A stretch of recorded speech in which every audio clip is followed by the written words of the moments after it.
Thank you. All right, Frank, you're ready to go. Yes. Thank you very much, Michael. Council members, department heads, thank you very much for attending. This is our final budget meeting for the Finance Committee. Today is Thursday, February 25th, and the budgets that we're going over is fire, purchasing, assessment, youth bureau, codes, corporate counsel, and IT. Before I turn this meeting over to Heather Mowat, Celeste called me prior and asked to reference a question from our last meeting. Celeste, you have the floor. Thank you very much, Frank. Heather, I just wanted to go back over something that I know we talked about last night. On page 12 on revenues, on fund transfer. Can you explain again what transfer from CIT is? Yes. So when the water system was regionalized, we sold it to an authority. There were a variety of things that took place in that transaction, one of which the water board rent space from us for a certain period of time. And another one of those items was that they would pay on a note to us about $470,000, I believe, a year. And that money, when it was originally proposed, when the system was sold, there was actually a large chunk of money, a little over $10 million that was set aside. The money would be back every year for 3 years. That money would then accumulate, and we would only use the interest, the actual earnings.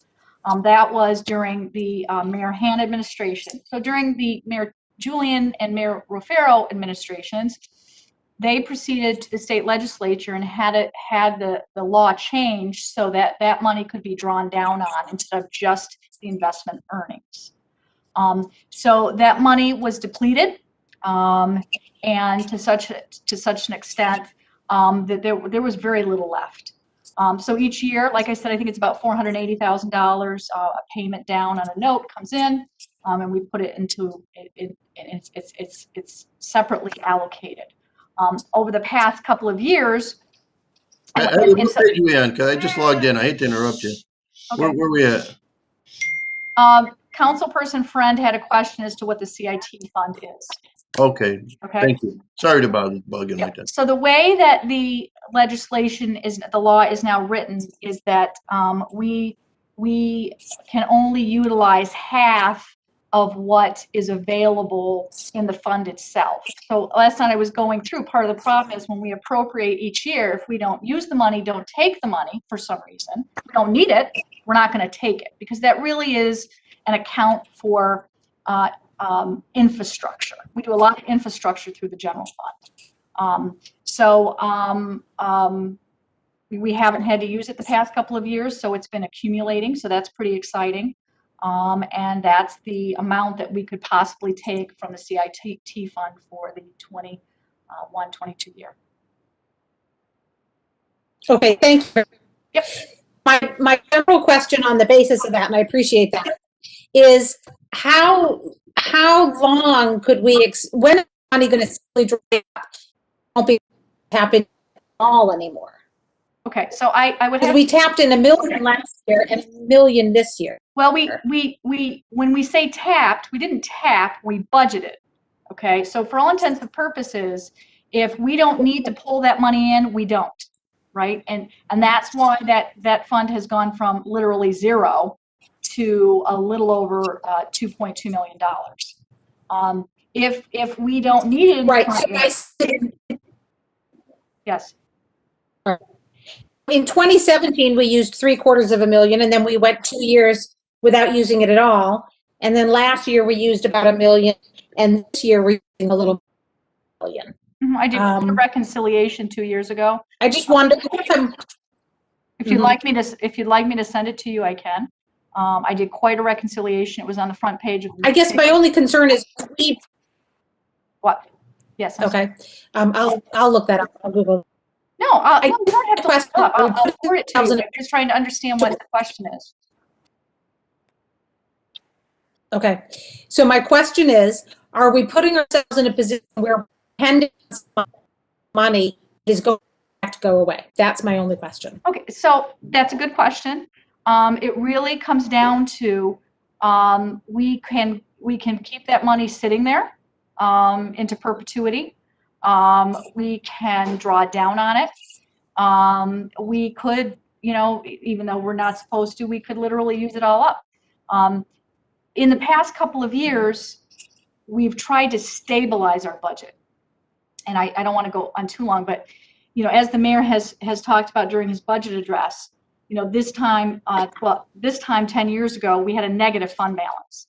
So part of what you do to try to build a fund balance is you build a budget where you have, perhaps you believe your expenses are really going to be 10,000 and you say they're going to be 11,000, and revenues you think they're going to be 10,000 and you budget 9,000, and you budget in such a way that you help move that fund balance up, right? And that's exactly what's happened over a period of time. And one of the things when Councilman Miola came in last year, the first thing he did was, and you'll remember this, Frank, he showed up in my office and said, I want to cut the fat. I'm going to cut the fat.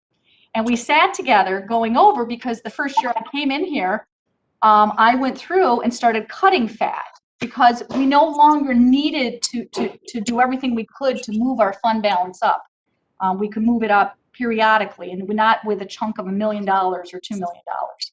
So all of this is sort of, in budgeting, it's sort of this push me pulley. Do we need it this year or we don't need it this year? And I think Councilman Miola said last night, quite eloquently, every year is unique. Every year is, who would have thought today, when we put the budget together a year ago, that we wouldn't have done youth programming this past summer, that we wouldn't have opened our pools, that we wouldn't have used our crossing guards, that we would have offered an early retirement incentive, that we wouldn't have had certain departmental income come across. There was no way any of us could predict that. And so each year we try to go through and be fair and reasonable. And sometimes, it works. Most of the time it works. Sometimes things happen, we can't control it. But as it relates to that CIT fund, it's one of those areas that if we budget for it, if we don't need it, we don't take it. So it's that money that's kind of sitting there for infrastructure for future years, and kind of tempers what we might have to use for fund balance. Does that make sense? It does. Thank you very much. Okay. Yeah, that makes sense. That helps me a little bit of a bigger context. Yeah. And then, like you said, you were asking questions about 2017. Back in 2018, I actually did quite a reconciliation over a period of years, and I'd be happy to provide that for you if you'd like. That'd be, I'd appreciate that. There's no rush. It doesn't have to be done before we pass this budget, but just me a which to understand things. Okay. Thank you. Okay. Thank you, Celeste. Heather, I'd like to turn the meeting over to Heather. And which department would you like to start with first, Heather? We're going to start on page 16, as we have done each night. We start at the beginning and go kind of through the order of the budget. Tonight we're starting with assessment. So before we open it up for questions, I just want to kind of give you a lay of the land of what's happened this year. As we have spoken about the last couple of meetings, at the end of March, when the mayor had no choice but to literally shut City Hall and to immediately reduce staffing complements within the city. Assessment was also an area that was reduced. We took a look at overall, because we weren't quite sure where we were going to be economically, an early retirement incentive. We had a gentleman who had been planning on retiring, decided to take the early retirement incentive. He was our records data collector, and he had been with us for quite a bit of time. Great employee, hard worker. But it was at that same time that, just like we had done for city courts, and looking for opportunities for efficiencies within city government, we recognized another opportunity. We had an attorney, Marima Smagic, who's in our city court's office, who had been doing a lot of work with codes and with the assessor's office previously. She had a great interest in this job. We took a look at the time commitment, and we asked Chris Tuttle, we would like to sit with him. The mayor sat with him, and we talked about temporarily utilizing Marima's services down in the assessor's office, which appears to have been quite working quite well. So we did not fill that position, that full-time position. And she's been down there. She works half the day down there, half the day up in the law department. And half of her salary, directly half of her salary is charged back to the assessor's office.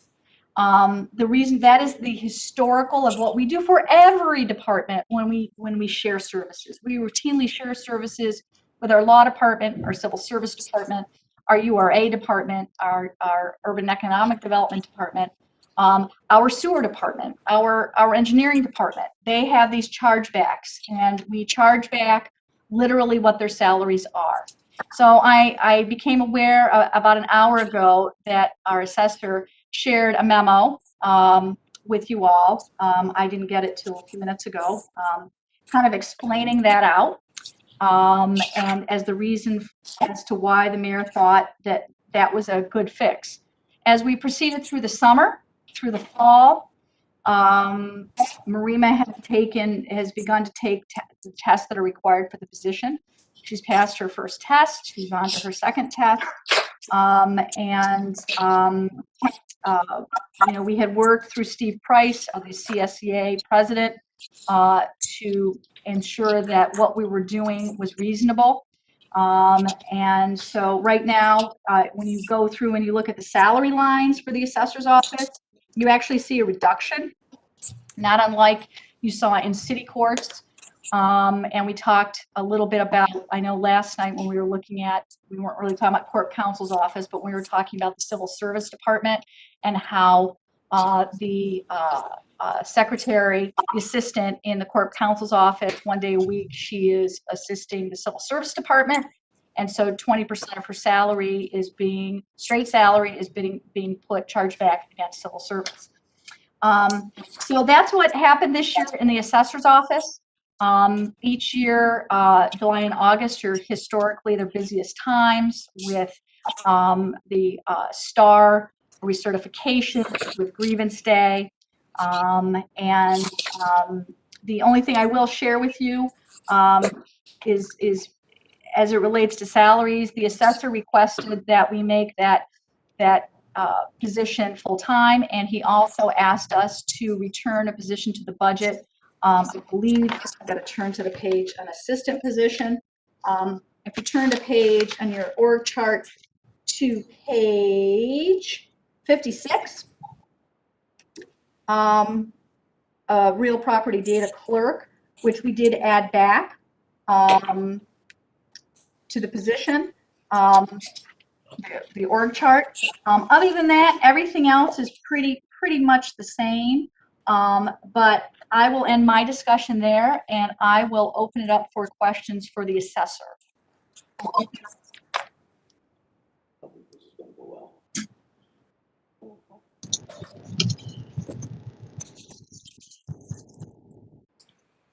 Does anyone have any questions for Chris Tuttle as it relates to his cost center?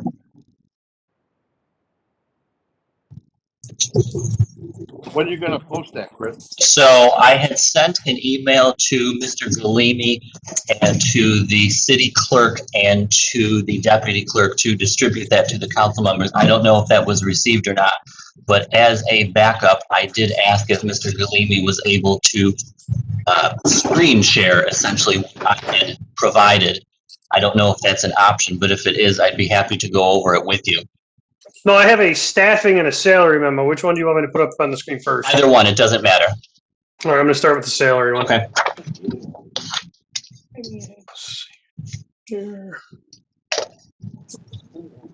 Just to double, everyone can hear me okay? I'm not cutting out or anything like that? Oh, we can hear you. Great. Okay. So for the salary memo, oh, perfect, I see it. What I'd like to say for the salary is Marima's chargeback to assessment is currently $35,755, equating to essentially $39.21 an hour part-time.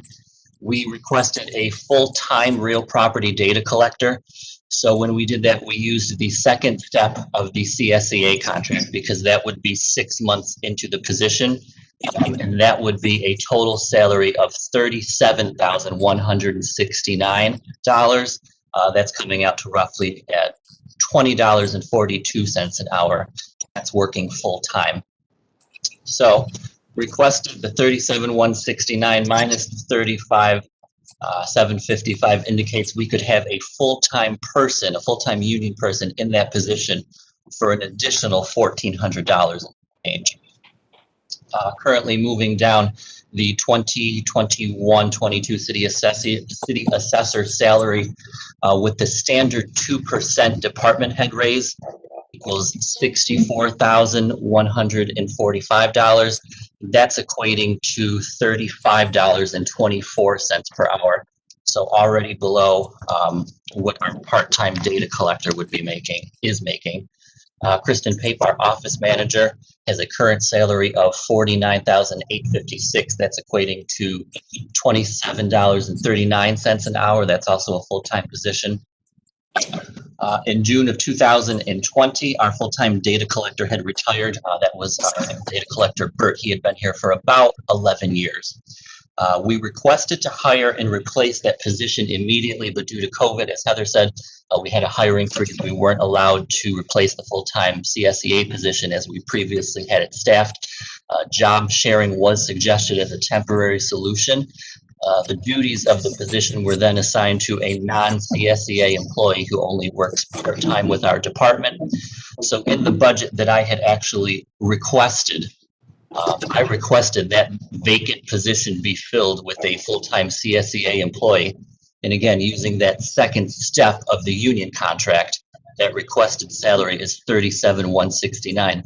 And I want to reiterate once again that we would be having a full-time person in that position for an additional $1,400 compared to now where we have a part-time non-union employee for $35,700. As the budget is currently written, I feel Marima should only be paid half of the real property data collector salary because that is her goal in this office, is to be the data collector. She's not doing law work down here. We do have an attorney from Corporation Counsel assigned to us for things pertaining to law. So we feel that it's an unfair burden on the department and it's not an accurate reflection of our budget, nor the data collector's value to the department. As it's written, if you take that $37,169 and divide that by 2, she should be paid $18,585, which would be half of data collector salary, not the Corporation Counsel lawyer salary. I feel the correct chargeback to the Department of Assessment should be the $18,585, not the $35,755, because we don't have a lawyer down here doing law work. We have a data collector doing data collector work. So that remainder of her salary, which would be around $17,000, should go back to Corporation Counsel.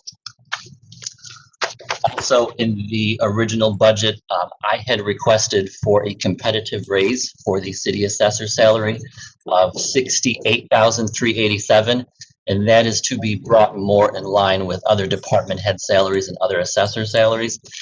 The budget was presented to the Common Council with a city assessor salary of $64,145 without the competitive increase.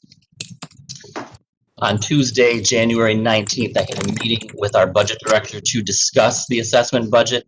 At that time, I brought up the fact that Marima should only be paid half of the data collector salary, not half of her Corporation Counsel salary. Heather agreed with me and just said, you know, that was good spotting the error and it shouldn't be a easy fix. It should be rather easy. I also asked for a meeting with the mayor to discuss that competitive city assessor salary. I did have documentation with me ready to show why I had requested a competitive salary for the city assessor position. The following week, we had a department head staff meeting on Tuesday, the 26th of January.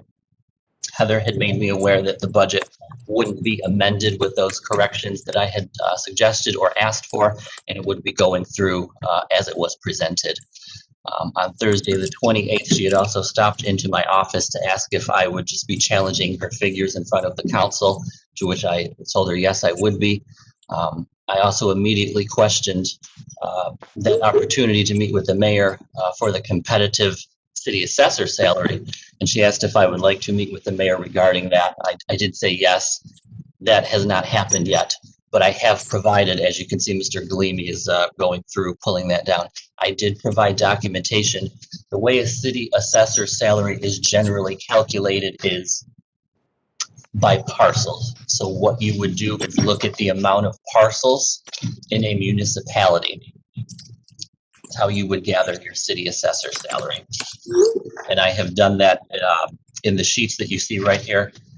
And just for reference, behind all of that, I have included all of the budgets from those municipalities to show where I pulled those from. So you're essentially dividing the assessor salary by number of parcels in that municipality. And that's how you come up with basically a price per parcel. It is said that ideally assessors should be paid around $10 to $11 per parcel. The entire state of New York would essentially go broke if that were the case. We're generally around the $5 to $6 mark per parcel. And as you can see on one of the second pages down there, the city of Utica, even with that competitive increase, requested at the 68,000, we're still at around $3 per parcel.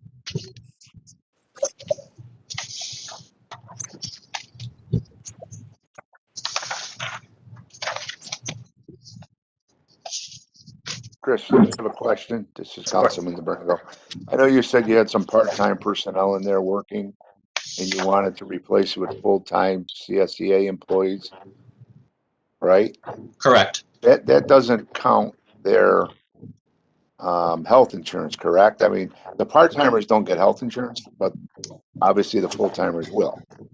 I don't know how to answer that. I am assuming Marima has health insurance because she's already an employee and was an employee.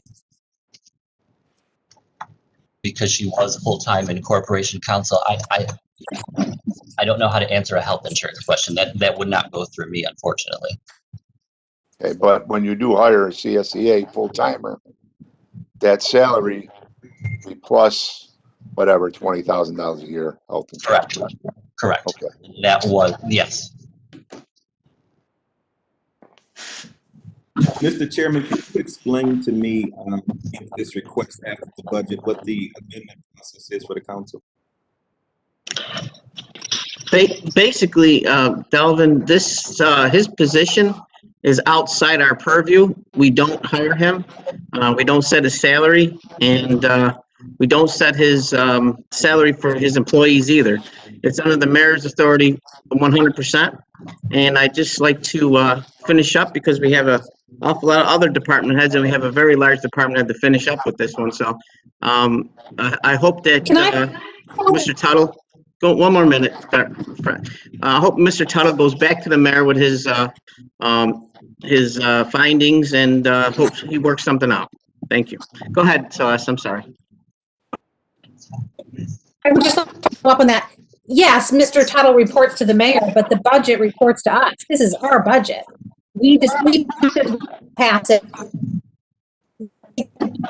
Our best judgment about how we spend the city's money. So I'm a little bit confused by that idea that we don't have any authority. We have the authority to fund the way that the mayor does, but certainly we have the authority over the budget.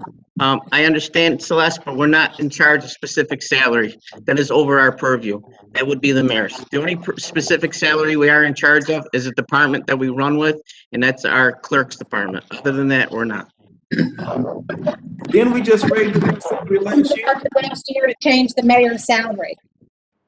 Why did we amend our budget last year to change the mayor's salary? If it's agreed by the mayor, of course, we can change the salary lines. Those are also elected positions. I think what Frank is referring to is the fact that the council sets the budget line, so we can allocate more or less money, but then the salary would have to be adjusted after the fact. That's a clear. That makes sense to me. So the assessor doesn't have their own line. It's in the mayor's budget. Is basically. So basically what you're saying, Mr. Chairman, even if we put the money there, it's no guarantee that the mayor would use it to increase Mr. Tuttle's salary.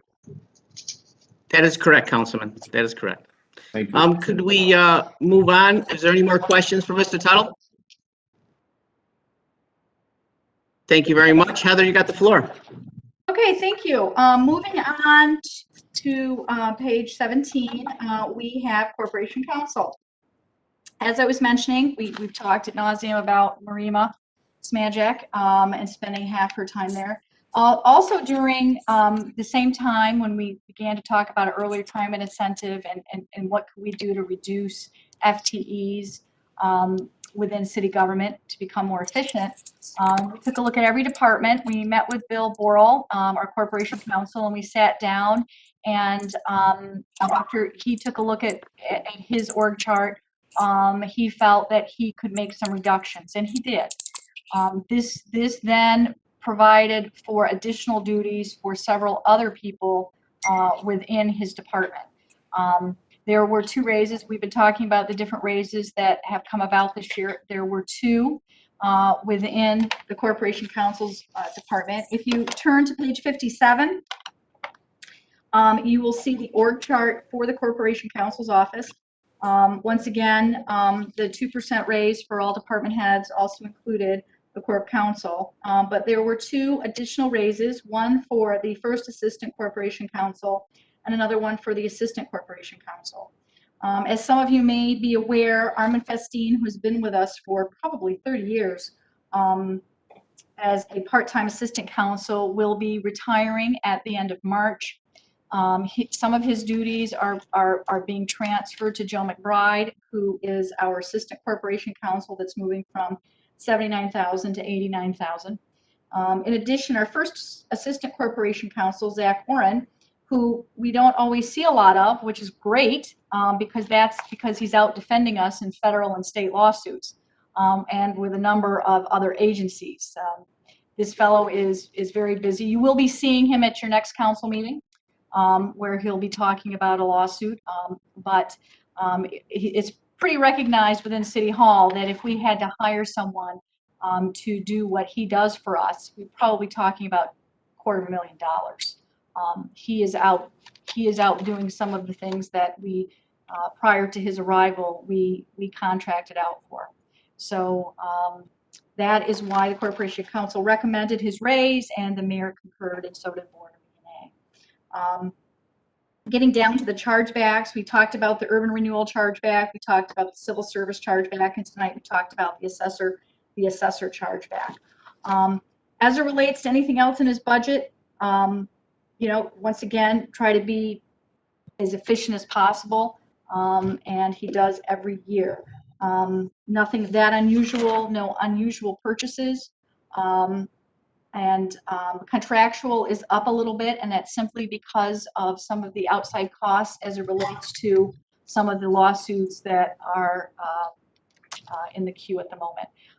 So I will open the floor up to Corporation Counsel Bill Borrell if you have any questions for him or anything else he'd like to add.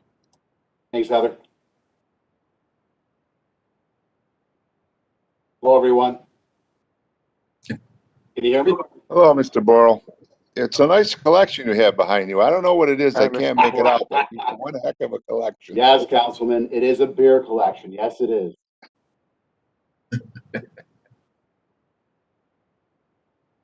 Well, it seems pretty straightforward. We're going to eliminate a $30,000 position, and you're spreading it amongst the people who are taking over their duty. Yeah. That person's duties. Yeah, the issue we have right now, and I always kind of like fire the shot over the bow every year when I do this, so you guys are probably used to. Sorry, they got to listen to this all the time, but for the new council people, filling these positions in the Corporation Counsel's office is getting more difficult, and every year I'm going to be coming to you for more money for the full-timers and some of the part-timers. Right now, for example, we have a full-time position open. We have gone over the last 6 months, 5 months, we've asked 4 different individuals who interned with us and or we know very well that we would make a good fit. Every one of them has turned us down, regrettably. Part of the problem is they're making too much money elsewhere. Private practice, One of them is working for the federal bankruptcy court, making $91,000. She has less experience, nice lady, less experience than Zach Oren, who right now he got him up to 90. My concern is I'm going to lose the Zach Orens and the Joe McBrides as well. That's why every year you're going to see me trying to get these salaries up, because we have individuals making more money in other levels of government. The county attorney's office is paying much more than we are. We try to get one of their people, and she's like, why would I come over to the city of Utica and take a pay cut? You can't compete. That's the problem that we're having. With the volume of cases we're having, it's crucial that we keep the level of talent that we have in this office. Can I ask a question? I certainly understand the wanting to keep talent and make sure that we're increasing the salaries to do that. But my question is, at what point do we stop? I could have gone into consulting and made $100,000 after school, but I know government doesn't pay that much money. So you kind of got to understand what you're getting into. That said, do you foresee where in 4 years we can kind of keep raising the salaries and then kind of get to where we need to be? Well, that's a really good question. So when I started doing this gig, 4 or 5 years ago as corporation counsel, before that I was an assistant. All right, the department, I'm not being facetious about this, but people basically, we were like the redheaded stepchild, as they say. All right, that they never really gave the raises out that they should have. Easy with the red hair, Mr. Burrow. Easy. I was the redhead. Yeah, right. I thought twice before I said that. Sorry. So basically, it's kind of like the Charlie Browns of the world. He doesn't have any hair now. The John Aurelios of the world. They did it, because they love to do it. Number one. Number two is the benefits, the tier retirement system they were in, all made sense for them to do it. One of the reasons we're able to keep the people we are now, such as Zach and Marima, and well, not Joe anymore, but is because of the loan forgiveness program. We don't pay anything for it, but the federal government will forgive their loans after 10 years. So that's huge for us to keep these people there. But again, if the county's offering it and the federal government's offering it, why would they work for 70 when they go work for 91? So for over the years, we're trying to get these salaries bumped up commensurate with what their abilities and talents are. But number two is I see a leveling off probably in a couple, 2 or 3 years, where then it's just going to be the incremental steps, pretty much level what the county does now, which is they basically have like a matrix, which we're going to try to put into effect this year coming up. Talk to the mayor about it so we don't have to worry about these huge jumps. But look, the last thing I'll tell you is I've got one case right now. Well, we don't. City does. All right. We had to hire outside counsel. And Heather knows the numbers better than I do because I cry when I see them, so I just leave it to her. I'll let her cry. But basically, I'm pretty sure that one case we've already paid outside counsel close to or over $100,000. One case. We get 200 new files a year. Right? We try to keep as much in-house as we can, but when we got to farm this stuff out, you're talking usually $25,000, $40,000, $60,000 a pop. One case, one lawyer. Don't know if I gave you too much information, but I just wanted to kind of explain where we came from. Perfect. I got a question, Bill. Yeah. Mark Williamson. So what's your win-loss record over the last 5 years? Doing really well. We're doing pretty good, I got to tell you. Well, I'm curious because it's just like, if you think of like a baseball team or something like that, and, we have a losing record, then, maybe we got to, you know what I'm getting at. I mean, maybe we have to update it a little bit. Gonna cut the coach. I get it. I see where you're going with this.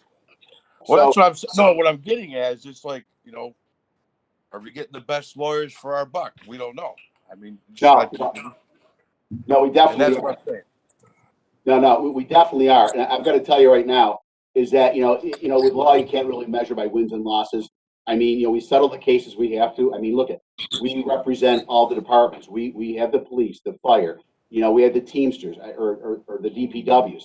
We have all those departments. So when there's an accident, something happens. When there's a, misconduct, when something happens, federal rights or civil rights cases, all right? Zach Oren, Joe have been phenomenal about getting these cases dismissed before trial. Very aggressive approach we're taking. So we have been doing very well with those things. And remember, we also do all the transactional stuff too. all the tax surcharges, all the URA and, stuff that we do, all the urban renewal things we do, all the discipline, that falls on our shoulders. We don't have an HR department. So right now, we're getting Lori Robel, our office. We're all trying to figure out how to do HR. I mean, we do it. I mean, so we kind of do it all. So it's full plate. Hey, Bill, this is Councilman Beatrice. How you doing, buddy? Good. Councilman Beatrice, how are you? I'm good. Can you just give me like a rough idea? How many like major lawsuits is the city currently facing now? Just about here. Is there 1? Is there 10? Is there 20? Sure, Joe. So when you say major, you talk about exposure, okay? Right now we probably got in the pipeline maybe 5 that we would consider, are ones that, have the potential for some serious, I say serious for some money on those. We really can't get into the bits and pieces about those because it's confidential and we Right, can't let right. stuff out. But Right. we got about 6, maybe right for this year that we've probably got to deal with 5 or 6. We get about 200 new files a year. We probably carry about an inventory litigation, probably 400 to 500 open files. A lot of them we just get rid of, they get dismissed. Per year you get that many? Oh yeah. Notices of claim, Joe, we get them daily, for you name it, from a pothole to, a DPW truck, unfortunately sideswipes a car and knocks a rear view mirror or knocks a side view mirror off to, the police, some issues with, let's say the police or the fire or something happens that's negligent. Yeah, we get them. So, and again, I know you can't really go, but when I say major, I'm talking, say, over $50,000-$60,000 or 100. What kind of numbers on that on average a year do you get? 10, 15? I mean, it must vary year to year, but the average is probably. You're talking probably for this upcoming budget. We budgeted a little bit higher than we normally do. Heather, we added, I think, another 20. Did we have another 25 on this year? What's that? No, you're on mute. Heather, you're mute. We're at 120,000. We kept it at 120,000 because we had accrued some of those other lawsuits. Oh, that's right. Last year. Yeah. That's right. So, Joe, I mean, to that point, then you're probably talking 5 or 6 that are above and beyond what you're talking about. Thank you. Yep. Mr. Burrow, one thing, I did call your office last week. I'm waiting for a call. So, just regard a plow hitting a retaining wall, and the person put a letter in, and they contacted me. So I just want to see where we stand on that. So just tell one of your staff members to call me. I would appreciate it. Actually, Councilman DeBringo, we got that one.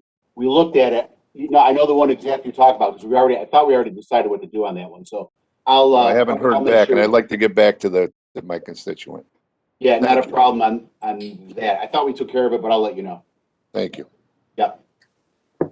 Heather, I have a question. go ahead, Celeste. I'm sorry, for 1 minute. I entered, so I apologize if I'm repeating anything. I just want to follow up on Councilman Beatrice's question. Could we get 3 summaries, possible, of the kinds of suits that come before us and that we have to settle and the settlement amounts? Oh, Councilperson, sorry, you broke up in that. Individual cases? All right, you're breaking up. So is your question, can we list for you the cases? I think her question is, can we get a list of the cases that we've had in the amount? I was going to ask the same question. Well, we can't give you the amount that we. Not necessarily a list of specific cases. I'm thinking more about category. For the pothole kind of case, how much in a year have we settled for the DPW truck that swipes?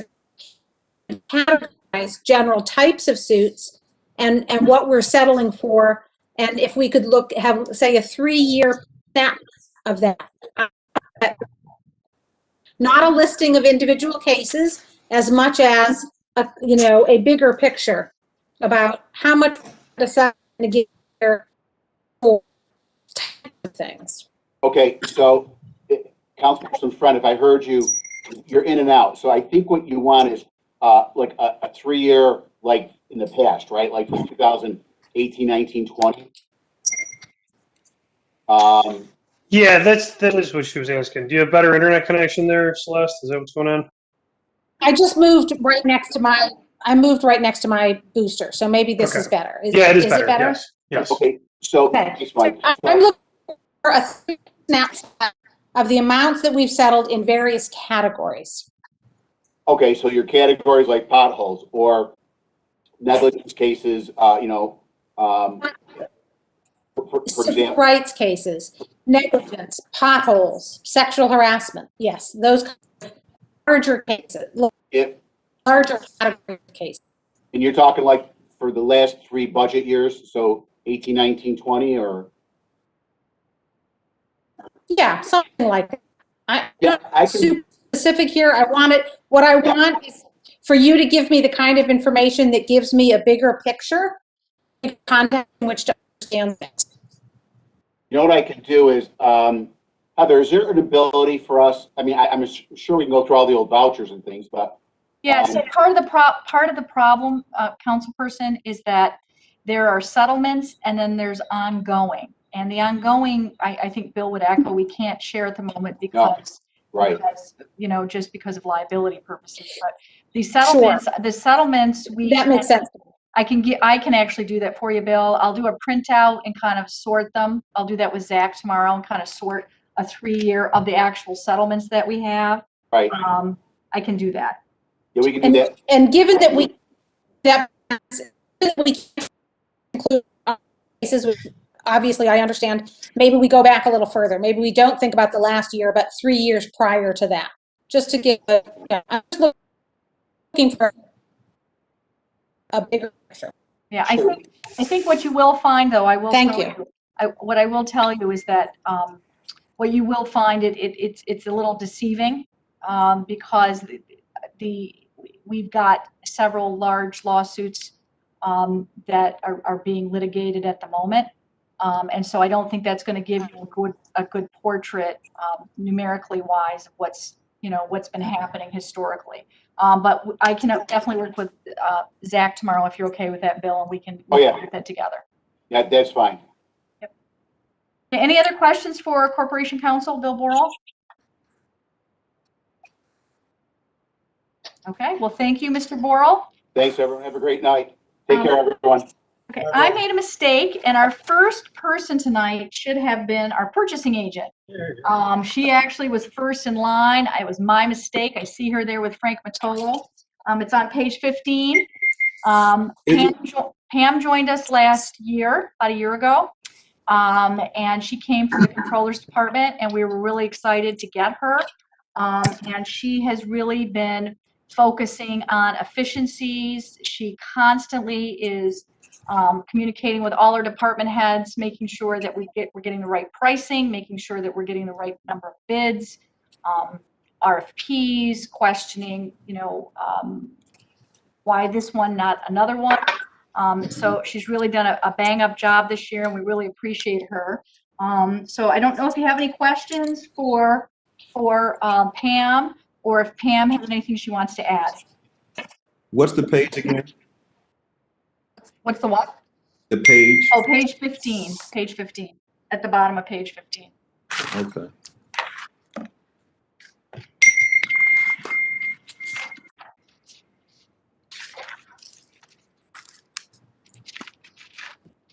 So is there any questions? If not, we will move on to IT. Anything you want to add, Pam? No. Nope. Okay. Thank you. Okay. Thank you, Pam. Thanks for your time. Thank you. Can I make a request for the codes commissioner? I know that I and the mayor have that police reform hearing at 6 p.m. Would it be sure? Yep. Would it be possible to move that up? Yep. Let's just do real quickly before him. We'll do IT, then they can shut down, and then we'll move right into Marcus. So on page 23, 22 and 23, we have information technology. That would be our director is Frank Matolo. He's had a very busy year getting Wi-Fi downtown online, with working with our street lighting to get power for cameras and to get all the gateways moving and going for our 7,000 plus streetlights. That's in addition to all his other duties of managing telephones. So we don't really have a lot of changes within his department this year, but he is very vital to us. So Frank, I don't know if there's anything you want to add to that, and then maybe we can open it up for questions. I'll ignore the questions.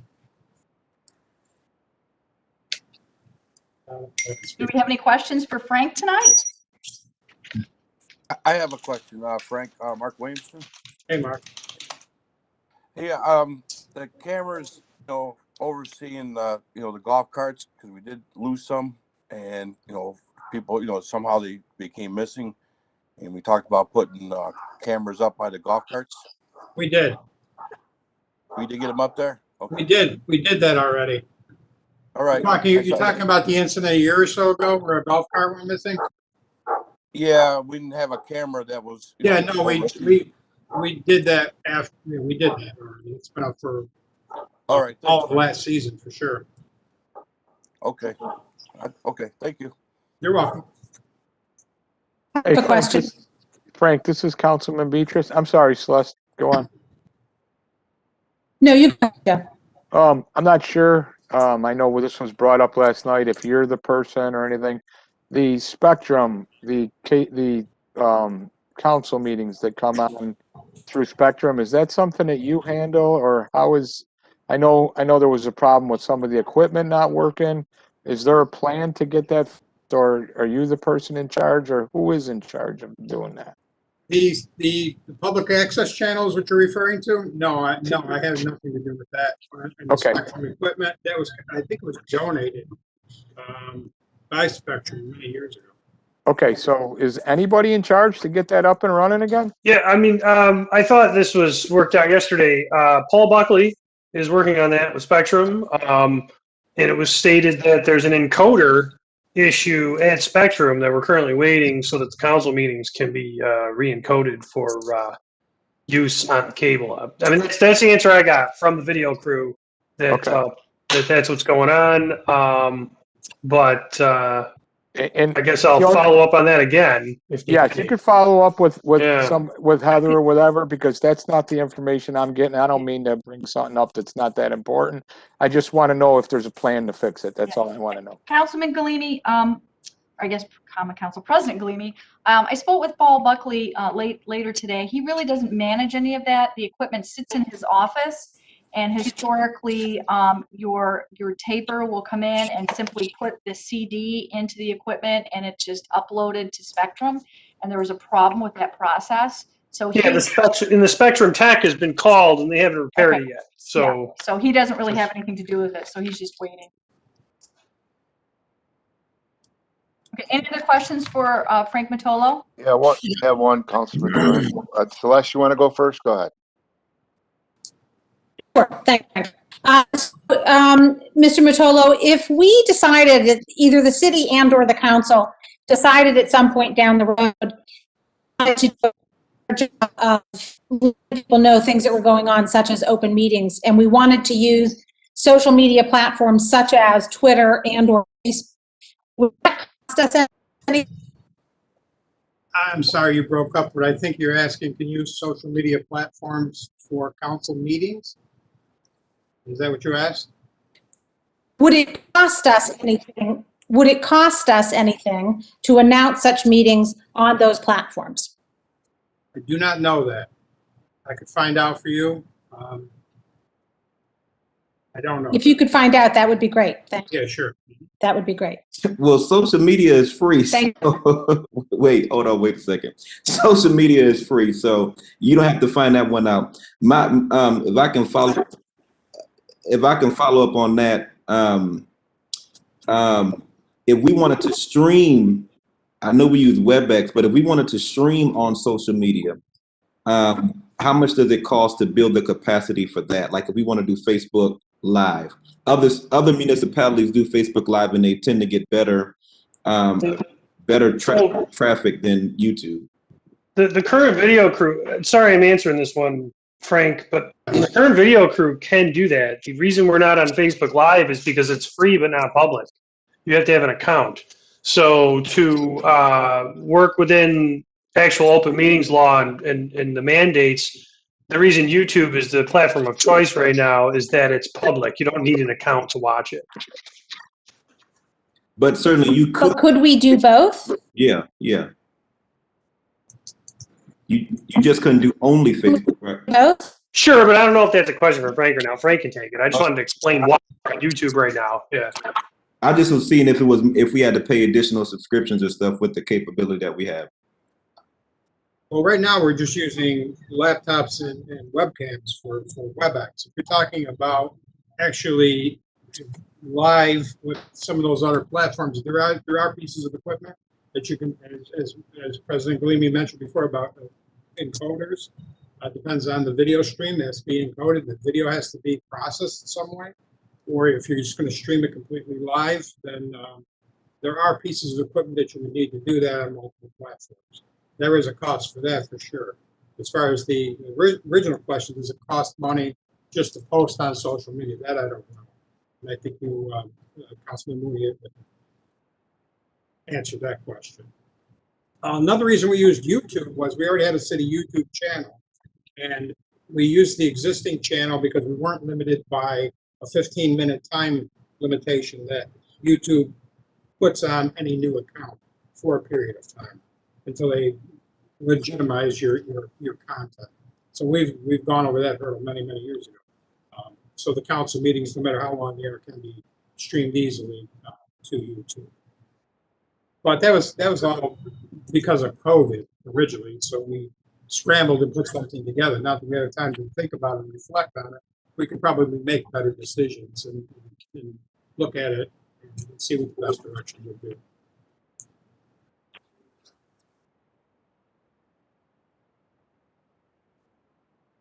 Okay, any other questions for? Yeah, just one here from Councilman DeBrango. Frank, I just want to ask, I know we spoke to the police department regarding the cameras on the poles and things of that nature, and he says you may be working on it, working with National Grid or Verizon, whoever it may be. Now, I understand we have an abundance of cameras, but I'm wondering, does it cost us any more money other than the amount of the camera because we have our own crew to put up the cameras?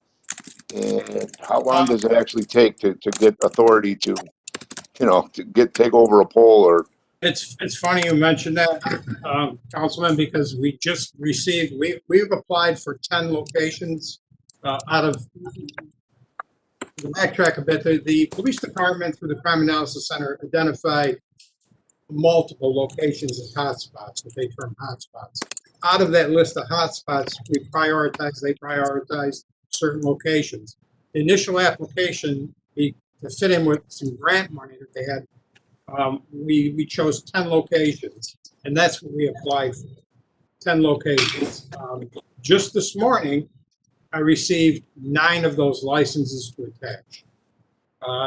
Some back and forth, they gave me 2 locations with the same license number either way. So tomorrow morning, I have a conference call with the police department, with the integrator. So the cameras that you're speaking of, the ones that are about ready to go up, are already spoken for. Those are, we've had them in our possession for a while. There's not a lot of them. There's 6 actually. But moving forward, now that we own the street lights and all the metal poles, the process of installing something on a metal pole won't fall under National Grid anymore.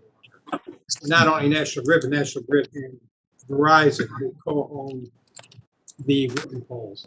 So we have made application of both. It's been a long, hard process.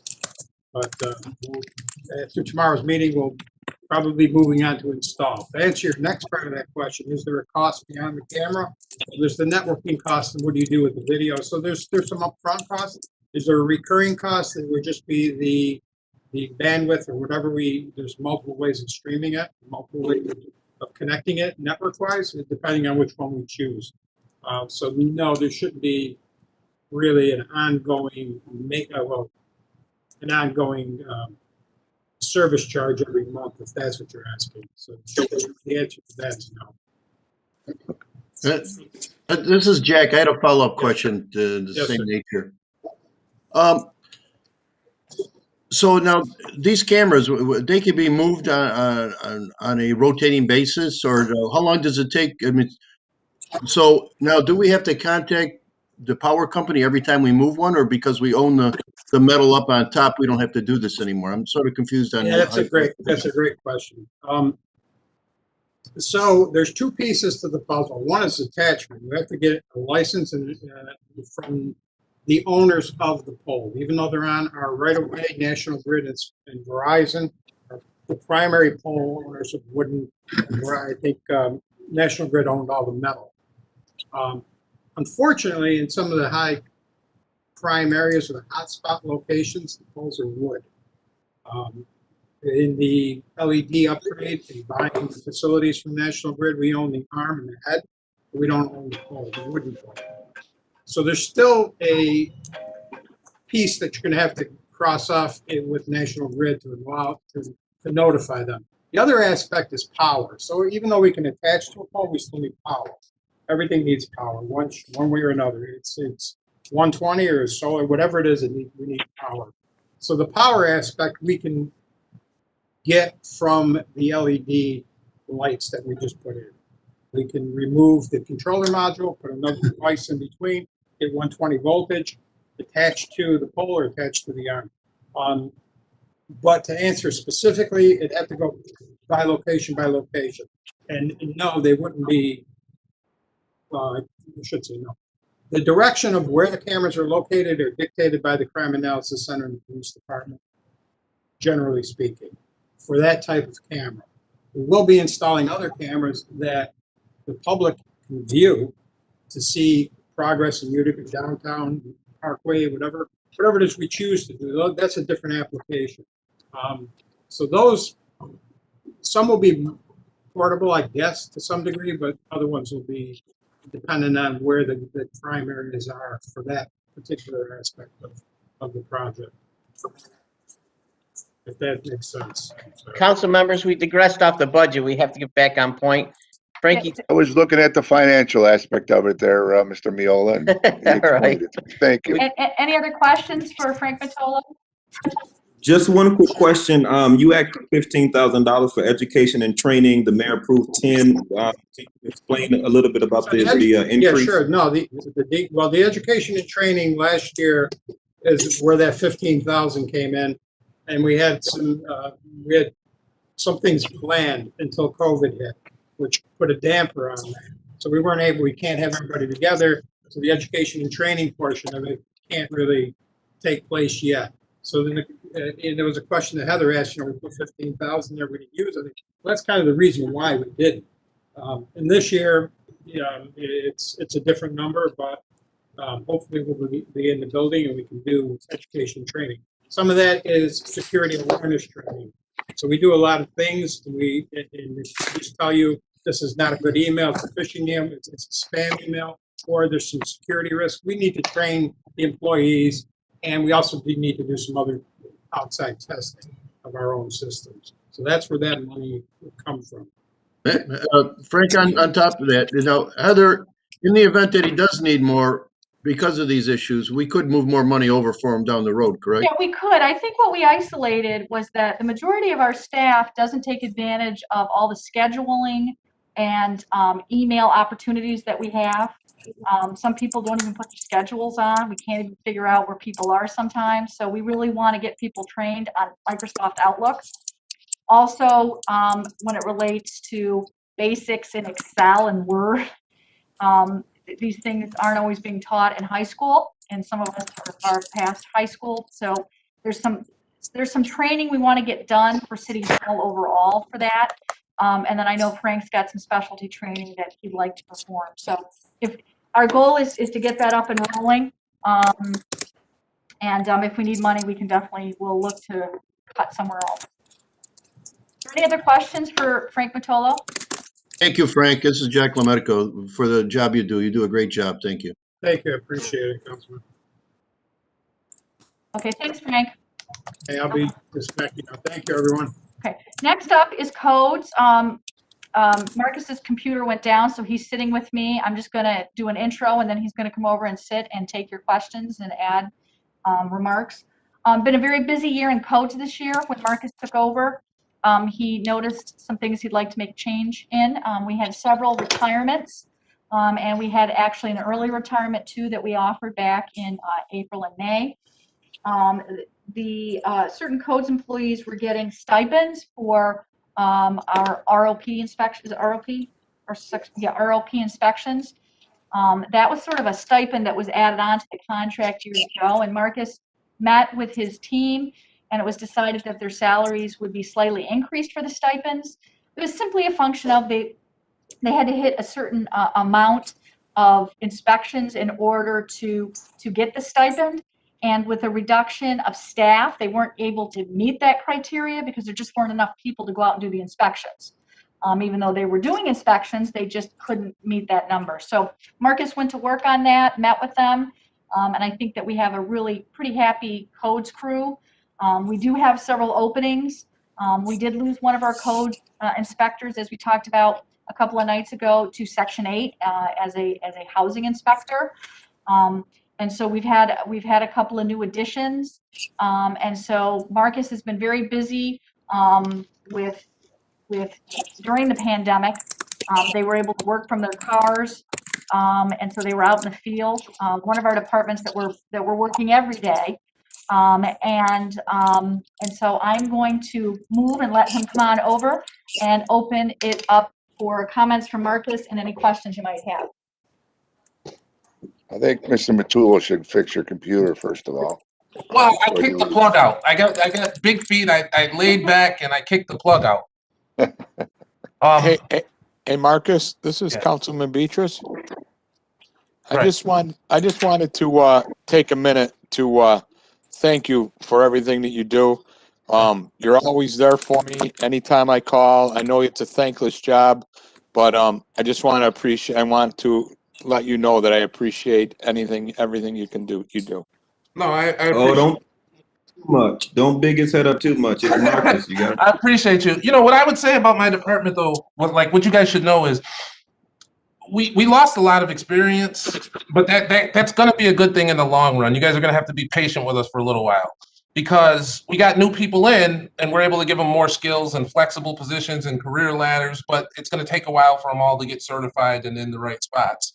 But it's necessary because with the hospital thing going on, with the harbor, with McCarterville, these are projects that nobody in our city has ever overseen something like these projects before. There's so many big things going on at once that trying to figure out how to do it, trying to get enough plumbers licensed in the city, enough electricians licensed so these contractors can meet the criteria to make the jobs, and then trying to train my guys to be able to oversee a job like that. It's a huge task, and trying to figure out where it's appropriate for us to increase revenue from, which the county council has been great this year. You guys have given us a bunch of new ways to get revenue. Now I got to get the staff and the talent in place to be able to glean enough revenue to oversee all these things. All this new corner store regulation, the new zoning code, the new construction that's going on, a lot of big things, good, exciting things going on in our city. And it's going to take us a while to amp up and get there to where the department that can oversee those. But once we are, we're going to be that department for the rest of Utica's existence. And that's the goal. Good. I just got to ask a question to you, Marcus. I know we took a big financial hit from the county, the $280,000 that they eliminated, giving it to Utica. How is that affecting your budget, or how is it affecting your manpower? Or tell me anything you can on that. Well, we still, if they pull it, we will know. $280,000 is a lot of money, but I don't know what the county's going to do to replace that if they don't give us the money. We have a contract. They should honor the contract. But if they don't, and I know they moved it from another line, so there's a chance they don't. If they don't honor the contract, then they're going to get less service from us.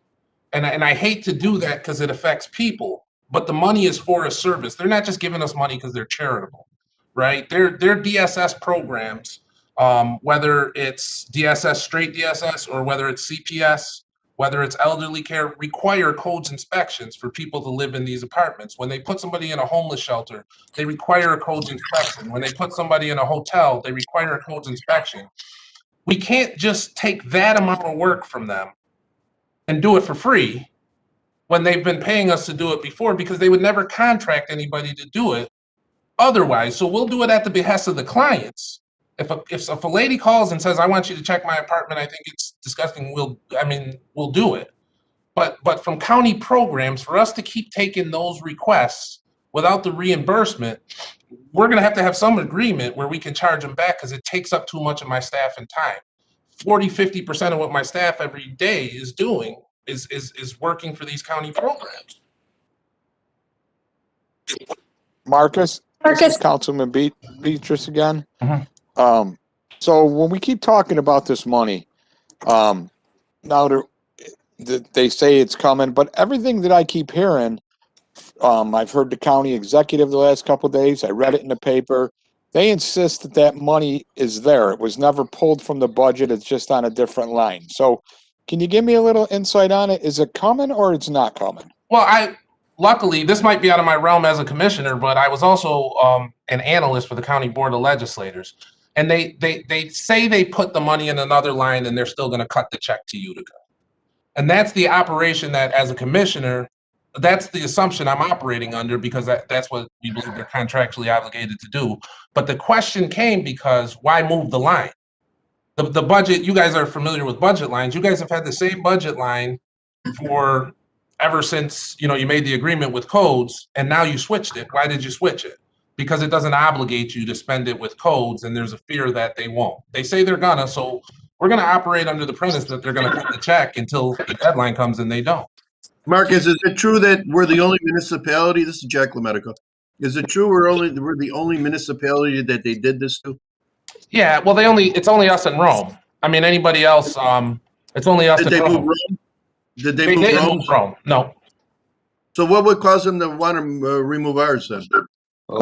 You have to ask the county executive. He said it was necessary. Okay, thank you. Marcus, when cutoff date? I don't know what the cutoff date is. That's the budget director would know, but that's up to our contract. But I would think it's sometime like when their fiscal year ends, so probably December. So if we haven't gotten the money at the end of the year, we know we're not going to get it. We'll operate accordingly the next year.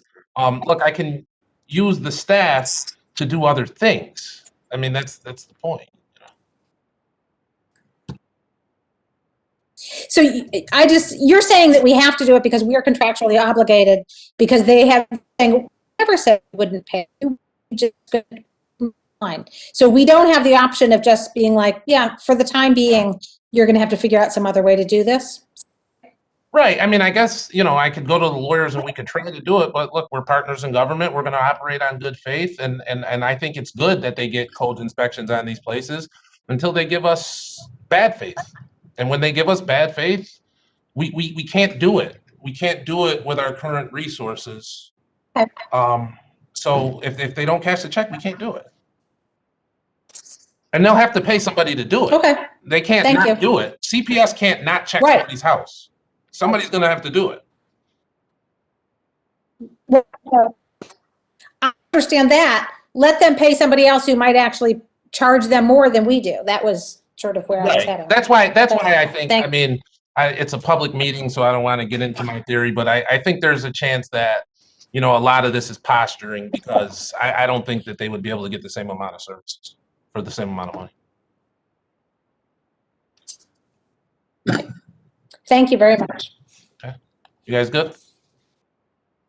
All right. I got to go get yelled at for police reform now. See you later. I'll see you there soon. I might be doing the yelling. No. Okay, next in line is the fire department, and they begin on page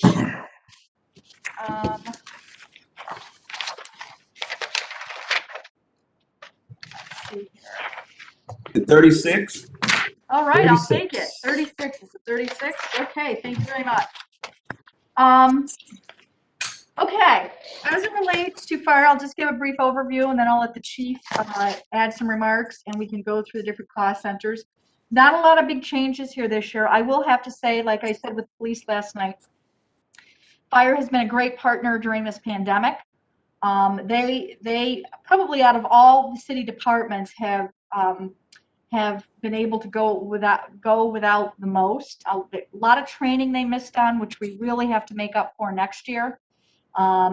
They've made some adjustments in their training. We were able to get them all cameras for their computers so that they can do training inside. But of course, that doesn't take the place of being able to get out there and shake some hoses around and climb a ladder. So we really need to make sure that those education and training lines stay as intact as they possibly can. No new real additions here for salaries. And they're really, quite honestly, it's been great working with the fire department. I don't know, I'm going to turn it over to Chief Ingersoll if you'd like to add some remarks, and then we'll go into questions. Hey everyone, thanks for joining us tonight, or thanks for letting me talk to you guys. We obviously with COVID and the pandemic, we really stepped up, and our personnel really they showed up and they put their best foot forward. And most of our cost centers, they revolve around PPE and keeping everybody as safe as possible. Obviously COVID continues to be a huge part of our daily operations, and there's some adjustments that we made internally, but we're moving on, and we appreciate all the support that you've given us in the past, that's for sure. And with the mayor and administration, Heather has done a great job for us, and we're going to continue on with that. Okay, I'd like to open it up for questions. We can go through each cost center if you'd like. I know that some of you have really gone through these line by line. So I'm just going to open it up for questions. I do have a question. Chief, can you explain to me the connection that the EMT has with the new hospital downtown? Are we, for all calls in the city, is the fire department the primary contracted person called on those types of emergencies?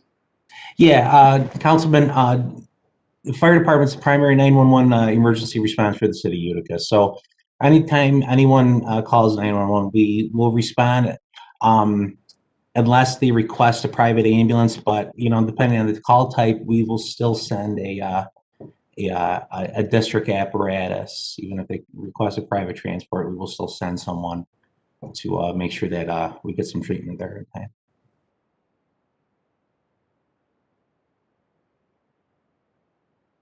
Chief. Yes, Councilman. Firefighter DeBrango. Oh, Councilman DeBrango here. I see that line for repairs 8534111. It's up to $150,000. I know it's up a little bit from the last budget of 95,000. Is that? And he cut it to 100. But is that for repairs to the roof, or is that repairs for the rigs, or what is that? Maybe Heather could explain that. Fire administration repair 53411-461. Oh, okay, yeah, that's for additional. 37. Yeah, that's going to be for additional repairs to some of our facilities. That keeps. That's when we have broken pipes, leaky roofs, things of that nature. Just for instance, Central Fire Station, we've had a myriad of issues over the winter with our heating system, with plumbing problems and pipes breaking. So that's what we've used that line traditionally for, is to do firehouse repairs. Okay. So when we, Heather? Yes. When we meet on the capital fund and they're asking for your roof repairs and this and that, is that included or is this additional? This is additional. So I know that the chief just got me his tentative list this morning, and we're going to be reviewing it with the mayor on Tuesday. And then, as I asked, we would like to come down on Wednesday and kind of go through what we're going to be suggesting for a capital program next Wednesday. But I'll give you a great example. We have had a number of boiler issues at a number of the firehouses. The boilers are just very old. We can't always predict when they're going to go down. We had a number of problems this year. We had some problems with some infestations in our attics and roofs at a couple of our stations that have affected our roofs. So we did some temporary repairs to them. And I think the chief will have more to add, and I will when we come down on Wednesday. But we've kind of been going back and forth. You can put a lot of money and try to just repair things, or you can actually go and say, let's put a whole new roof on. And, you know, as we heard last week, some of our buildings really need some attention. And we've been repairing. If Councilman, I think we'll have more information for you next Wednesday. Yeah, and one other question. I know we lost some income because of the ROPs, the two family inspections and things, that obviously because of COVID, right? So that we took a little hit on that. Am I right on saying that, as far as income wise? We did. We stand ready to go do them again. The mayor is, and the state, has recommended that we still do not enter these buildings. I would anticipate in the near future we'll be ready to go again. We've got a whole waiting list ready to go. Yeah, I can imagine. Going. I mean, we're facing the same problem with our city codes going into private homes, and with our housing inspector for Section 8. Yeah, Councilman, we're definitely planning on getting the 1203 program and getting back into these apartments. We got to modify some of our stuff. It's going to take it's a little more time involvement now because we got to make sure that personnel are wearing their proper protective equipment, that they're able to get out of that protective equipment. We're not going to be as maybe agile going from inspection to inspection as we traditionally have been. But, we're still doing emergency as needed inspections. We're still working with Michael Walsh Apartments. We go to 100 Rucker Street quite often to check in with them, and anybody that is having complaints, we're trying to get the marshal's office over there and address some of these complaint issues. Thank you, Chief. I had a question, Scott. This is Councilman Lomedico. Hi, Councilman. How you doing? By the way, you guys are doing a great job. I think you're doing a wonderful job as chief, and congratulations on your first full year, I think it is, isn't it? I think it's like almost my second, but yeah, it goes by quick or slow depending on what you're looking at here. Thank you, though. Just the out of title pay, and that's on page 37 about the 8th or 9th line up, maybe the 10th line up. Yep. You're always showing around $30,000 on that, but it's usually coming into about half that amount. Is that just something that you just leave like that, or do you foresee it coming up? Yeah, so it just fluctuates year to year, so it really depends on how many officers we're short. If we have some retirements or something like that, the use of out of title could go up. If we're short an officer that day, obviously, and we have enough staffing, we just use a firefighter that's on the promotional list or has more than 19 years on the job. It's the qualifications for out of title, so we move them up into that position. So it's really just truly dependent on the day-to-day staffing. Who's responsible for watching that, the out of title pay, for the last couple of years? Who keeps their thumb on it? Internally, we do. Yeah, the chief and assistant chief do. You've done a good job. Looks like you've pretty much cut it in half. Thank you. And you went from 29 to 17 last year, so that's a big difference. And every penny helps. And just want to congratulate you on that. And good job. Thank you. The assistant chief's done a great job, and and obviously the firefighters have done a good job too. Okay. Thank you. Take that difference and go to dinner. And I just want to add, both the chief and the assistant chief have just done a fantastic job with their replacement overtime. They took charge of that. The mayor tasked them with really going after that and being aggressive with that number, and trying to make sure that when people came in, they really needed to come in.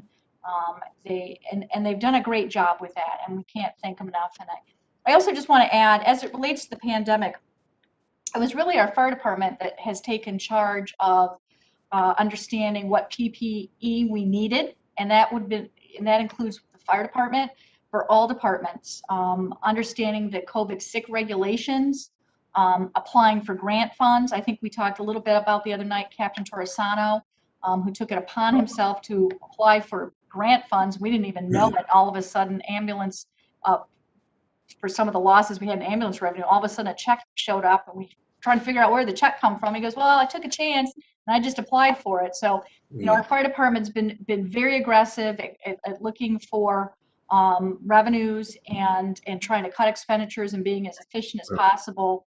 And it's been great working with them. Yeah, Heather, I had one last question for him on that. The emergency overtime pay, about 5 lines above that. Yep. Now, I see it went down to 108. Is that including the emergency overtime pay for the Charlestown, or are we going to see that coming up in the future? No, that includes year to date. That's all our emergencies year to date. So, you know, and year to year, obviously that fluctuates. We can't really schedule these large fires. You know, they just kind of happen. And but that definitely includes the cost of the Charlestown fire at this time. Yeah, because between 2019-20, which they didn't have any fire like Charlestown as compared to this year when we did have a Charlestown fire, which took days to put out, you still were able to reduce it by almost 50, $40-something thousand, which is really big as well, I see. It is. And, you know, right now we're maybe a little slow, but, you know, tonight it could change. You know, we could have 3 fire. You know, it's just the nature of the business here. Okay, well, once again, great job. That's it from I'd like to ask a question following up on Jack's question. So when it comes to something like that, Charlestown Mall, most of that fire wasn't in the city of Utica, but of course the city of Utica has the most resources with which to. How does that work out in the long run financially? Do any of the neighboring towns reimburse us, or I mean, how does like cost sharing of a fire like that crosses municipal boundaries? How does that work out? So, you know, as part of the emergency services agreement and mutual aid agreements in the state, we agree to support other agencies of mutual aid, and then if we have an emergency that we need assistance with, we utilize mutual aid back. So we don't charge for the mutual aid that we receive, and just like we're not going to charge for that type of mutual aid. Charlestown was a unique beast. You know, there's a portion, it's not a huge portion of the building, but it's still a pretty significant sized building that's within the city boundaries. So, you know, the hours that we spent addressing that area alone were, you know, essentially the areas that we were addressing and set up at Charlestown were definitely within the city. And it's just, it was just the nature of Right.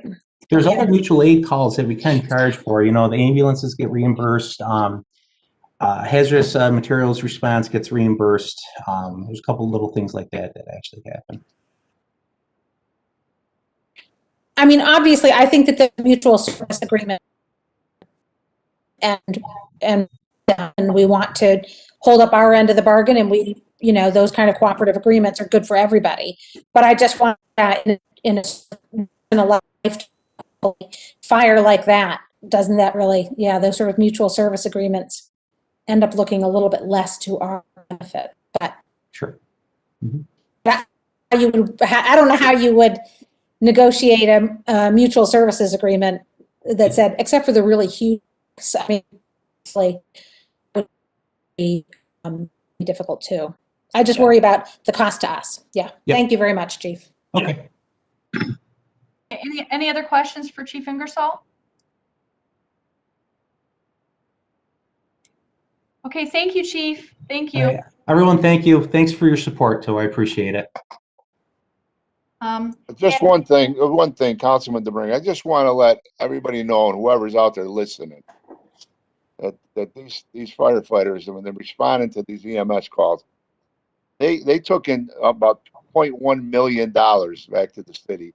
Could have went to another, you know, ambulance agency, whatever. So, you know, they are a benefit for our community, but they are strategically located throughout the city. So when a loved one goes down or has an issue, a health issue, I mean, they're there within minutes, and I just want to commend them for it. I just want the public to know that, you know, they are out there for us, and financially, they're doing the best they can to get, you know, some reimbursement for the time and effort that they put into saving lives. So I just want everybody to realize that they hit their mark of 2.1 million, I would imagine. So that wasn't a bad. That's a lot of runs, and I just want to commend the fire department for that. Thanks. Thank you. Thank you for that, Frank. Thank you. I appreciate that. Anything else for Chief Ingersoll? Okay, thanks, Chief. See you tomorrow. Thank you. Okay, Lonnie Jenkins drew the short stick tonight. Oh, how did that happen? That's because you're on page 49. The Youth Bureau. I'll give you a little bit of an overview. As we all are aware, we didn't offer any youth programming this summer. That doesn't mean that our Youth Bureau was not busy. We did have CDBG monies allocated in which we had a green team of younger people, high schoolers and college-age people, that Chet LeConte was out and about with them. He also chipped in and was out with a weed eater when our parks were getting a little overgrown and we couldn't have all our personnel on our parks at one time. And he really did a bang-up job just getting around the city.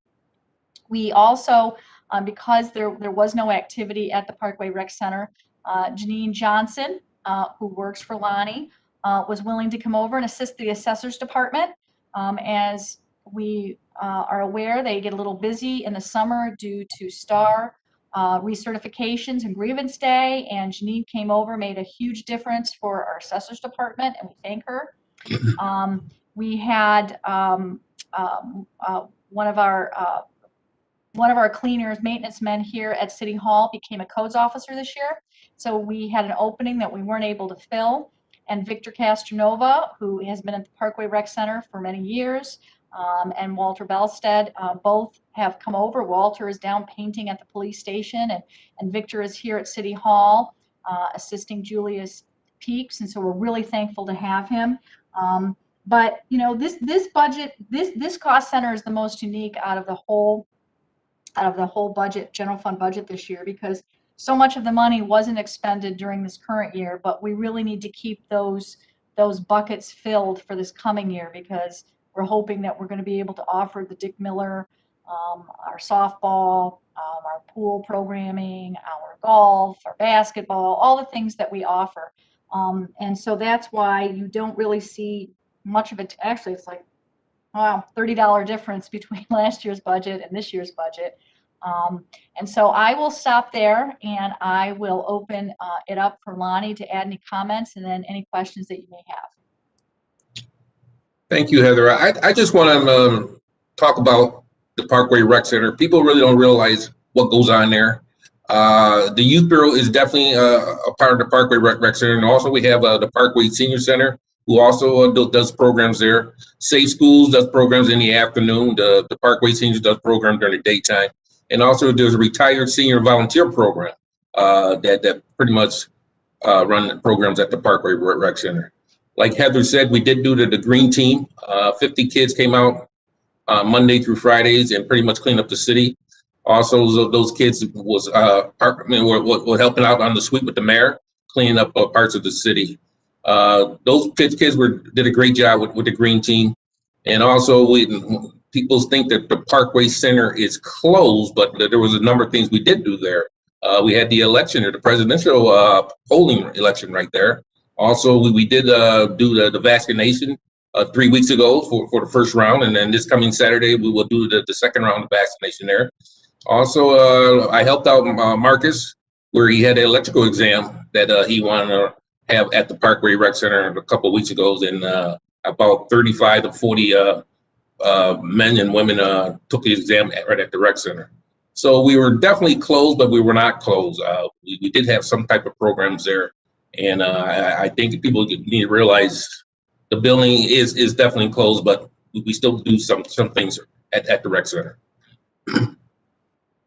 I open up to the floor to anybody who's got questions. Heather, my question to you is, all of these activities that the Youth Bureau does besides which is outlined with the pools or the tennis and the things of that nature, are they generally, does that money come out of the contracted services and the special programs? No, actually, tennis is actually on page 47. No. I'm saying if the Youth Bureau were to do programming. Oh, yeah. So you see on wages, the line 102 under Youth Bureau. If you were to go to the org chart and it's page 70, you'll see quite a listing of part-time people that we employ for different types, various types of sports clinics, lifeguards. And so there's a lot of flexibility in there for Lonnie to make decisions if he wants to make changes between programs, what might be popular or who he's got, available to teach and train. So that's quite a large chunk of funds, and he really does a great job. And we sit together every year, we go over it, and we pretty much add whatever Lonnie requests. Councilman Moody, you talk about contracted services, that line right there, we pretty much use for it. And then Heather mentioned about the softball piece. They pay for the umpires. Also, the contracted services, when we do our Dick Miller Basketball League, they pay for the referees and stuff like that. That line is pretty much for the referees, the softball officials throughout the year. And since last year, we didn't really have the Dick Miller program. We didn't really use that money right there.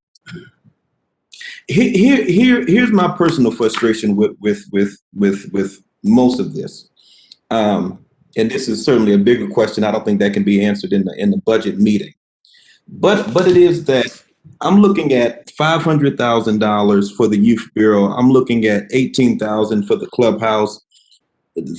93,000 for last year. All of these things, which are heavily centered, right, toward recreation in terms of like sports specifically. And a lot of those sports happen in the summer, left Dick Miller, year round. And so I'm thinking about, and of course, this is beyond just a budget question, but I just really feel like we're leaving so many young people out of the equation because it's centered around sports. And out of this entire budget line, my calculations really only see about $15,000 going for activities that are not basketball, tennis, or, those types of things. And so I really hope, and I'm going to continue to keep pushing this needle, that we provide more money and resources to our Youth Bureau so they can do things throughout the year beyond just sports related activities. And I have the list here. I see the tutorings and I see the safe schools and all of that. I get all of those programs. I work with all of those programs. But I'm talking about the city's commitment toward being innovative for our young people and not excluding so many young people that may not even be into sports. I just had to say, I don't know if May I? to that, but I just wanted to. Mr. Moody, can I weigh in a little bit? I, for example, would really love to see some sort of music program in the city that would, that someone would have a small recording studio and that the city would support young people who are into music and rap music and that help learn how to record music. And I've actually talked to Steve Bulger about that at the Children's Museum, which is going to be very nearby because it would take very little space. I wonder what we could pursue cooperation between the Children's Museum and the Youth Bureau in terms of creating a little recording studio to have kids who are interested in that. Mr. That of course not everybody is interested in sports. Thank you. So we'll definitely take this back to the mayor. I will tell you or express to you that, this year, I'm sure you're all aware, the one of the outreach programs that we did offer was through our police department, sort of a police athletic league video, not that video's everything, but video gaming program. And we had very very little participation. We really had to get out there. It doesn't mean that music would be better or something else, but I'm sure that the mayor is always interested in whatever ideas you bring, that you could think of. And so keep sharing them with Lonnie, and as Lonnie will propose whatever he thinks makes sense that we can participate in. And Councilman Moody, I like to just say something about what you just said there. There's a lot of different groups that use the rec center who are involved with music, who are involved with dance. It's not like it's got to be run by the youth bureau. What we do is we give them the space to run those programs there. I think there is programs out there, and it doesn't cost the youth bureau money. All it's costing the youth bureau to give those people some space to run those programs. We've been doing that for years. Yeah, but I mean that's true. But I mean, you and I have been in the same meetings where we had many concerns from people in the community that felt that the recreation center is hard to get into because it is so utilized by the senior center. So I mean, I think there's two sides to that statement. Right. I think there's a lot of youth that use that recreation center Monday through Sunday after 3 p.m. I also just want to add on page 50, we also have the Parkway Rec Center, which Lonnie kind of manages with Mike Mahoney. They kind of do it together because Lonnie is physically on site. That has to do with the actual building itself and maintenance. Not much of a change there. Actually, not a dollar change. We have softball, and as I mentioned, we had tennis and pools. It's kind of managed by Dave Short. So, is there any other questions for our Commissioner of Youth? Okay. Okay. Well, thank you, Lonnie. I do have a question. Would the Utica Public Library, would that fall under this Parkway Recreation and the Youth Bureau, the payment to the public library, that in a separate? So they became, quite some time ago, they became their own taxing jurisdiction.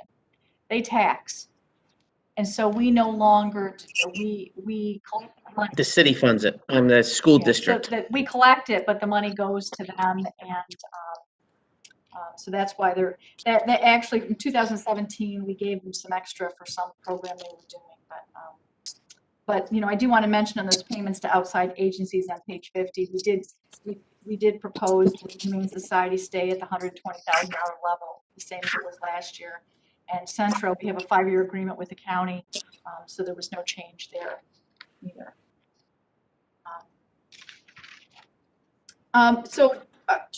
If you have no more questions for Lonnie, maybe we could just go on to what we skipped over last night, the medical benefits. Thank you. Thanks, Lonnie. On page 52 of our general fund, as I mentioned last night, we were meeting with some unions today. So back in April, May, and June, when our sales tax wasn't coming in where we had hoped, taxes weren't necessarily coming in as quickly as we had hoped, revenues across the board were dropping. We began, and we were told that by the state that we most probably wouldn't get 20% of our state aid, which equated to about $3.2 million. The mayor asked that we take a look at what could we possibly cut, and you've heard all this before, the early retirement incentives. And one of the things that I began getting very concerned about was what if we had to do layoffs?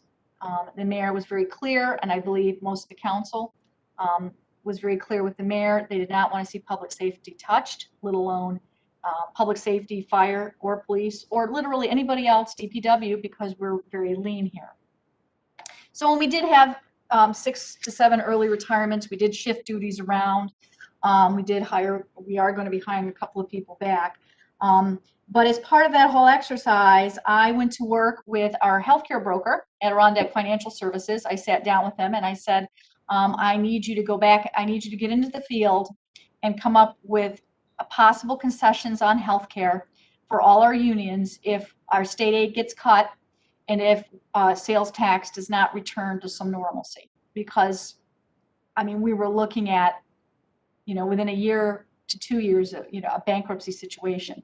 Didn't know where the pandemic was going to go. So they began work on that. Not something I wanted to do, not something I talked about with anybody other than the mayor, but they went to work.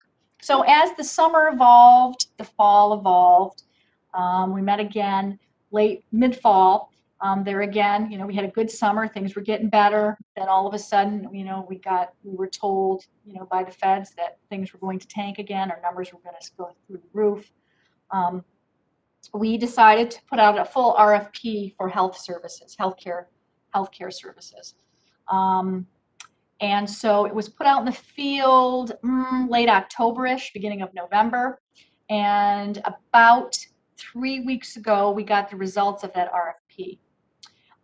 We got some great results from that RFP. So not just because of this current year, other vendors were taking a look at our 2-year set of data, our experience rating. And so several of our vendors came back with reductions in the cost of our healthcare. And so when you take a look at the medical payments on here, you'll see in every line, you'll see reductions. Normally, you always saw increases. And we met with our unions, all the three unions that this relates to: fire, police, and CSEA, because their union contracts stipulate that they must be in agreement if we are to change carriers. We are looking at a plan that is almost identical. All the deductibles, all the benefits, all the doctors, all the durable goods, which is things like diabetic machines or breathing machines. And today we met with fire and police. We met with CSEA last week. Tomorrow we're having another informational sessions when all unions are coming together. They're all open to it. And the question might be for everyone, well, why are they open to it? What do they care about that there's a reduction in our cost, the city's cost?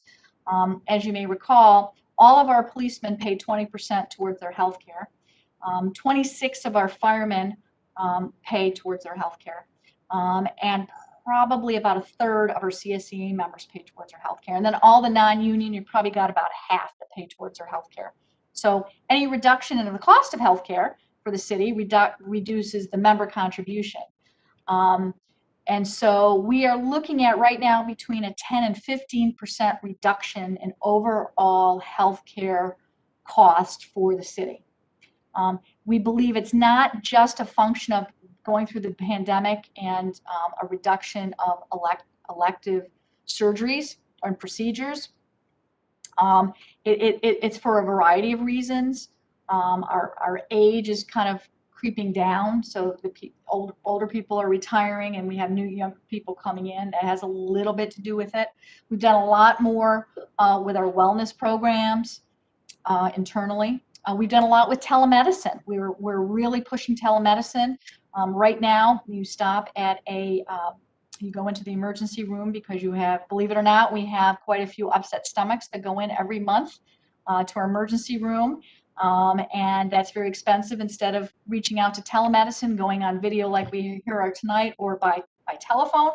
So we're getting the word out about that. So as all those costs come down, we're able to pass those costs on to our members and bring their contribution rates down. So it's really, I give a lot of credit to Lori Rebell. She's done a great job at Adirondack Financial Services. So as we stand right now, we will be recognizing between 10 and 15%. We may make a change in our carrier. That will really be up to the police union, the fire union, and the CSEA union if they can all come to a consensus. I will tell you that they're all open to it. And so we're all really excited about that.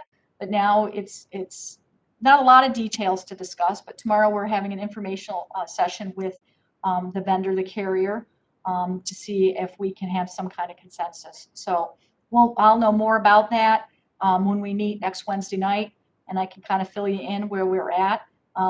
Because our year end is March 31st, that's when our plan ends, our healthcare plan ends. We need to make a decision within the next 2 weeks. We have to. It's not even a, you know, it's not even, we do it in the next 2 weeks or we don't. But even if we don't, we will recognize at least a 10% reduction, at least, in our healthcare expenditures. So part of getting back to Councilwoman Friend's question, I see she's no longer with us, you know, about how can we keep our budget where it is. We're constantly looking for savings and efficiencies, and this is a big one. We're probably going to save at least $1 million in healthcare expenditures for this coming year. So we're pretty excited about that.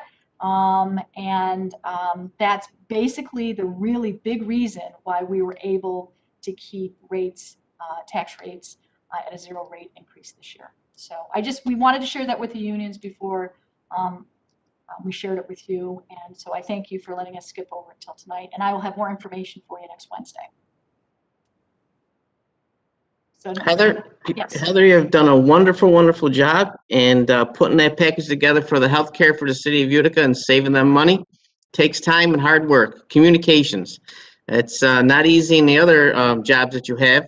I don't know how you do it, but the mayor said you are worth your weight in gold. He is absolutely correct about that. He is absolutely correct. Thank you. Thank you. Thank you very, very much for all the work you have done tonight.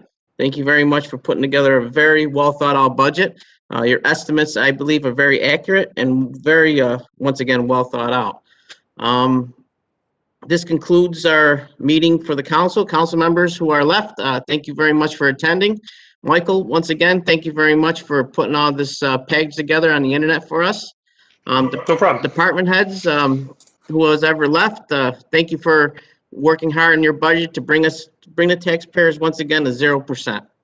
Can I have a motion to close? Councilman Beatrice. Do I have a second? Burmaster. Any opposed? Finance meeting is now closed. Thank you very much, everybody. Have a wonderful evening. Good night, everybody. Nice job, Heather. Thank you.